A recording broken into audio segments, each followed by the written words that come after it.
అంతేనా? ఛాన్స్, ఇంకొక ఛాన్స్, అంతే మావయ్య. ఇంకొక ఛాన్స్. అది పక్క లేదా? రాంగ్, పక్కన. ఓకే, రాజు ఆడుతుంది. రాజు అయితే ఇలా సక్కర గ్యారెంటీ గెలుచుకుంటుందని నేనైతే నమ్మకంగా ఉన్నా, గట్టి నమ్మకంగా. Okay, ready? Okay, March.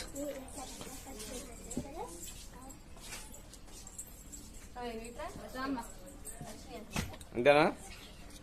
నిజం చెప్పు. అంతేనా? ఛాన్స్ వద్దా? ఛాన్స్ ఇస్తాడంట, చూసుకో. ఛాన్స్ ఇస్తా, నీ ఇష్టం. ఓకేనా? రెండోది లేదు. గోవింద రాంగ్, పక్కరా. నాగవేణి ఇప్పుడు ఫైనల్ అయిపోయినారు అందరూ. నాగవేణి ఒక్కటేనా ఉంది? ఉంది, బోర్డింది. Govinda. Okay okay, Nagaveni ready, march. అడ్డుకోండి, మీరు అడ్డుకోండి.